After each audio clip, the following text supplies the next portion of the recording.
about this vision in a second because it will actually is it will be an interesting part to get to know.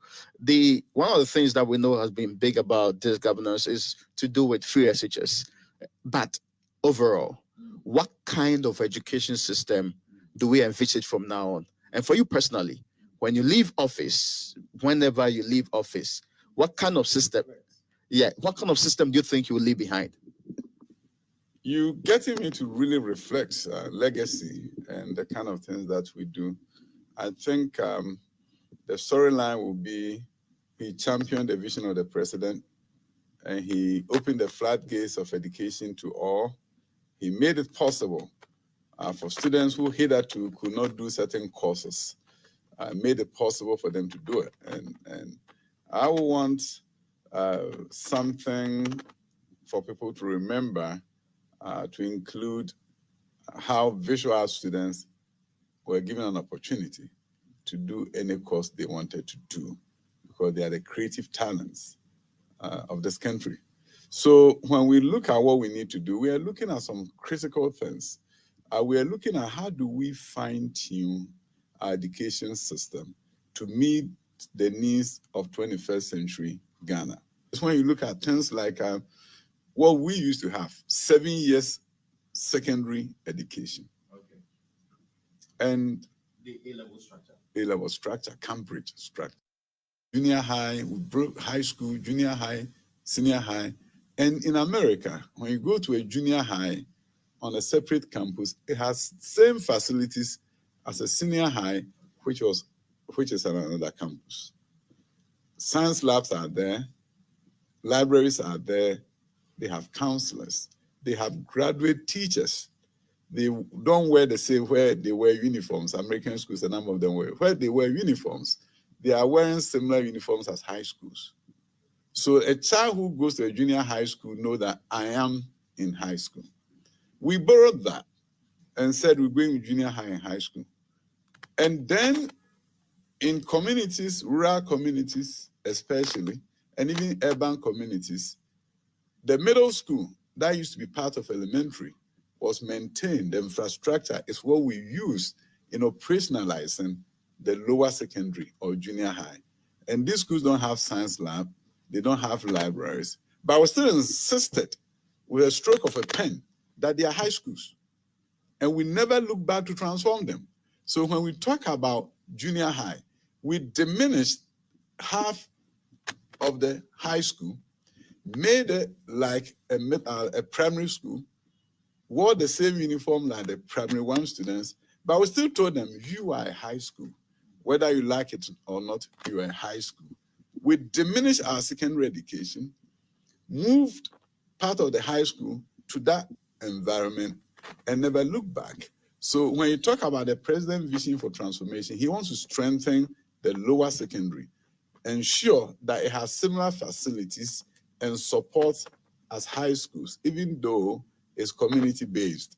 So if you look at the new schools that we are looking at the lower secondary end, you're going to have schools that have libraries, that has biology, chemistry, and science lab, but they're junior high schools. You strengthen that, give them 3 years of quality secondary education, add it to the upper secondary or senior high, then you have 6-year quality secondary education. And some people talk about Nigerians do better. The reason why they do better is that they've co-located their junior and high schools. Junior high schools are on the same campus as high schools, most of them under the same leadership, taught by the same teachers. Consequently, they have quality 6-year secondary education. So by doing that, their WASI scores are better than us.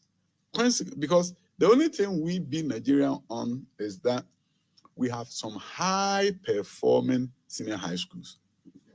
So Wesley Girls and St. James of Sunyani and all these schools are so high-performing that if you engage in any competition and looking for the best minds in West Africa, it's going to come from Ghana. So the top tier, we have schools that produce them for us. But on average, they are at competing us because an average student gets 6-year quality secondary education. In our case, the students who go to public schools, our regular public schools, have not so 3-year secondary, not so good. Consequently, they get to high schools weakened, and we are therefore not able to produce a large medal of students who do well on the WASI. So, for example, 48 schools based on 2020 results and previous results, 48 of them has less than 1% pass rate. 50% of our schools at the senior high school level, these schools are the ones that serve the rural students generally and urban inner city students. They are struggling because the students that come to them are coming from a junior high school experience without rigor. So when you talk about the president's vision, he wants to lift the weak middle. And if you see some of the buildings that are there, we are looking at how do you really transform the weak middle. So in education, one interesting thing is that you can do one thing and expect everything to change. So you can do professional development as we are doing, train teachers, the secondary education improvement project. We're able to get some school buildings, e-blocks. The government of President Mills and President Mahama also did some e-blocks through GOG, Government of Ghana funds. We have continued some the e-block agenda, completing about 29 of them. It's not enough to do a building.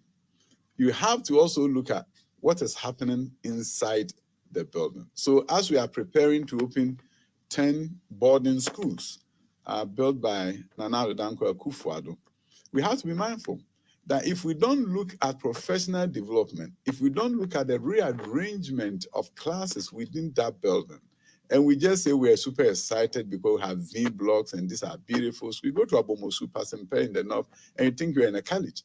It will match any college as community college or small 2-year or 4-year colleges around the world. But that's not good enough. That's why we're taking steps to ensure that we operationalize these 10 schools built by the president differently. When are we operationalizing this secondary structure? That's almost, and I see it at the back of your mind, almost taking us back to the Cambridge system. When are we operationalizing that?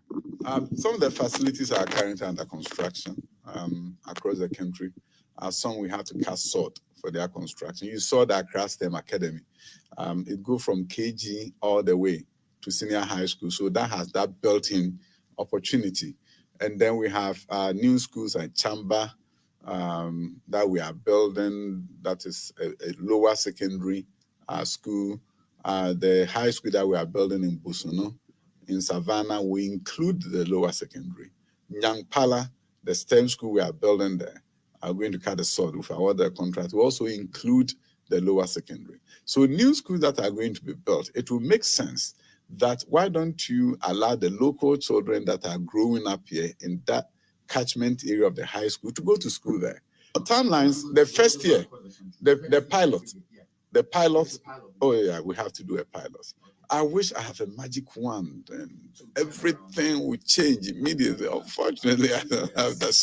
So at least we know the first year, a year from now, we may have about 10 lower senior secondary schools opening in selected communities. You see, one of the things I like about this is that it's now forcing us to plan education.